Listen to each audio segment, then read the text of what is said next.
Bismillahirrahmanirrahim. Assalamualaikum warahmatullahi wabarakatuh. Alhamdulillahirabbil alamin. Allahumma shalli wa sallim wa barik ala Muhammadin wa ala alihi wa sahbihi ajmain. Amma ba'd. Teman-teman sekalian, di sini saya akan menjelaskan terkait apa itu tunadaksa. Nah, sebelum saya akan menjelaskan terkait apa itu tunadaksa, maka izinkan saya untuk memperkenalkan diri saya sendiri. Nama saya Muhammad Zulkifli dari kelas 4C PAI Anak Berkebutuhan Khusus. Oke, sudah, kita lanjut. Oke, yang pertama ialah pengertian dari anak tunadaksa itu sendiri. Jadi, pengertian dari anak tunadaksa bisa dilihat dari segi fungsi fisiknya dan dari segi anatominya.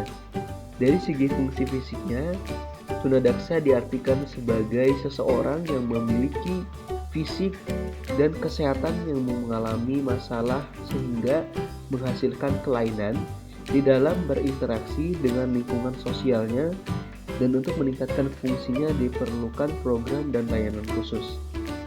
Jadi anak-anak tunadaksa itu ialah anak-anak yang memiliki masalah dalam fisik dan kesehatannya gitu.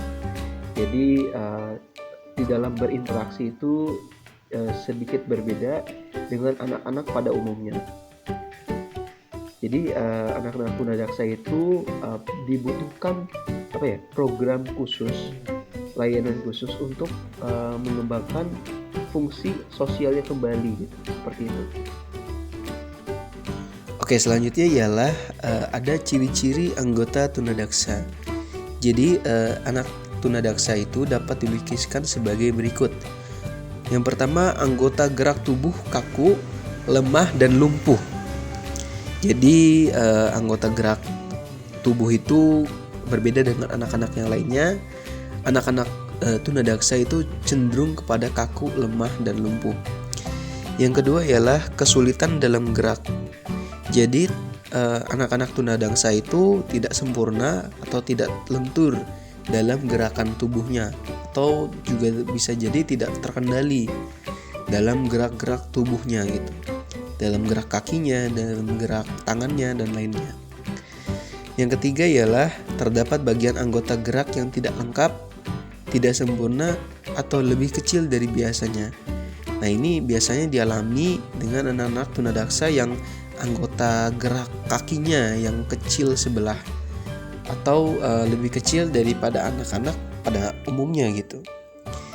Lalu yang keempat ialah terdapat cacat pada alat gerak. Jadi tidak berfungsi sebagai semestinya alat gerak.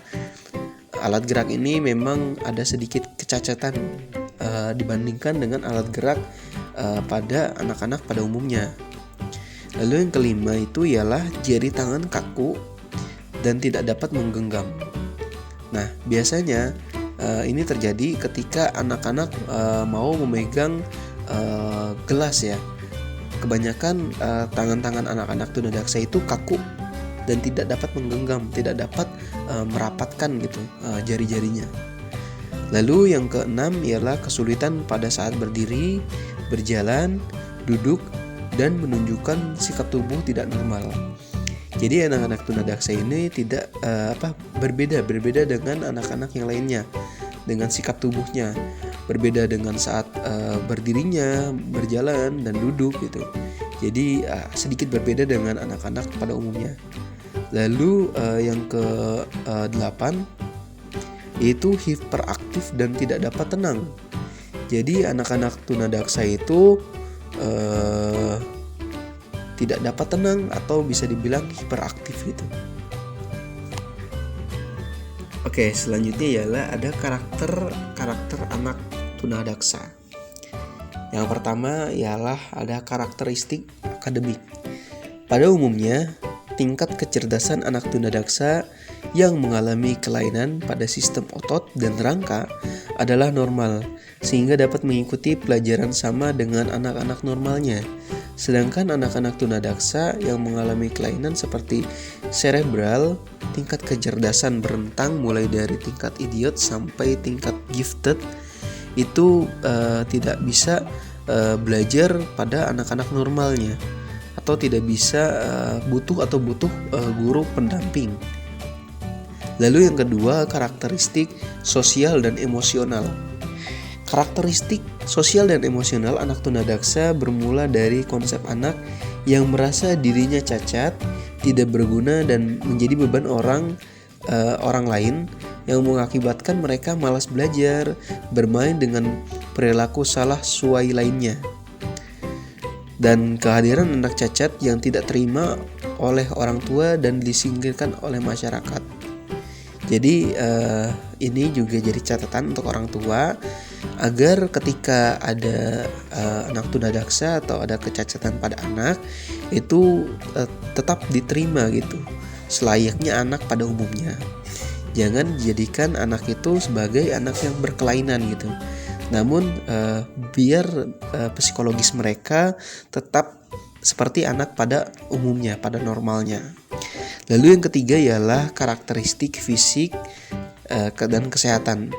Karakteristik fisik dan kesehatan anak tunadaksa biasanya selain mengalami cacat tubuh, kecenderungan mengalami gangguan lain seperti sakit gigi, berkurangnya daya pendengaran, penglihatan, gangguan bicara, dan lain-lain.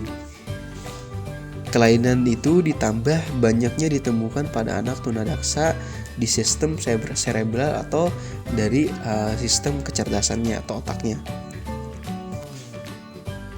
Yang keempat ialah perkembangan kognitif anak tunadaksa. Menurut Gunarsa yang dikutip oleh Muhammad Effendi, bahwasannya ada 4 aspek yang turut mewarnai perkembangan kognitif anak-anak tunadaksa, yakni yang pertama ialah kematangan. Kematangan ini merupakan perkembangan susunan saraf. Misalnya, kemampuan mendengar disebabkan oleh kematangan yang sudah dicapai oleh susunan saraf tersebut. Yang kedua ialah pengalaman, yaitu hubungan timbal balik antara organisme dengan lingkungan dan dunianya. Yang ketiga ialah transmisi sosial, yaitu pengaruh yang diperoleh dalam hubungan dengan lingkungan sosialnya.